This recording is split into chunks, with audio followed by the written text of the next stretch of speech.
Now, I would also mention that we don't know whose bracha is Mekayim. Obviously, Satmar Rebbe used to say, they asked him, how would you know when someone could give a bracha that it has the power to have a bracha? So one of his answers was, and one of the most famous ones, was that anybody who has numbers tattooed from the Nazis in the concentration camp, if they're still from, if they put tefillin on their arm. Yeah, if they put tefillin on, then, well, that's part of being from. Then you can get a bracha from them. Their bracha has a kayach.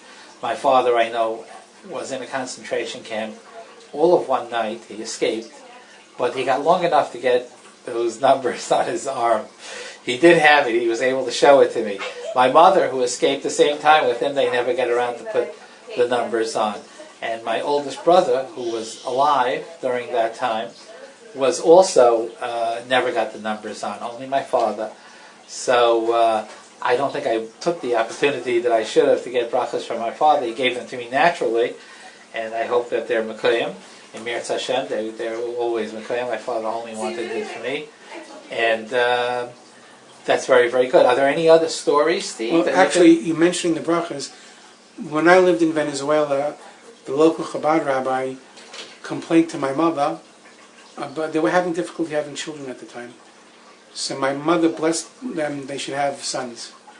And she blessed the rabbis. The rabbi and his wife to have sons. Yes. She have sons. So he had 4 sons, one after the other. So his wife came to my mother, and they didn't put 2 and 2 together for some reason. She goes, "I would love to have a daughter. She should have a few daughters." And my mother didn't even think of what she was saying. She should have a couple daughters, a few daughters.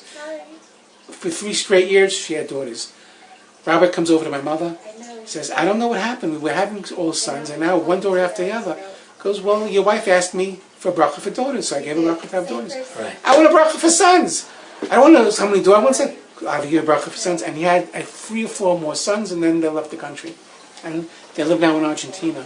See, mother had a big kayach and bracha. You should be, for some reason, after what she went through. You would think so, but for some reason it will affect strangers, but not so much blood relatives for some reason. I'm not sure why that is. Have you asked her for a bracha for yourself? I asked, every month I ask my mother for a bracha. Every time I speak to her. Got to be specific. We got to work on her. I ask her for a bracha. Okay. I always ask her for a bracha. And a lot of people do actually, but she's the type that says, "Why me? Who am I? What am I?" She doesn't see herself as anything important, but she has incredible schusim. She's an amazing person, and hopefully she'll be able to come back to the United States one of these days. She has difficulty leaving the country now. She's in Venezuela, living under a dictator, and hopefully people will get to meet her.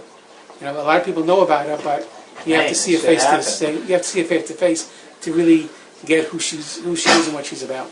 Well, let me give a bracha at least that you should be able to see her. She should be able to get out, as long as we're talking about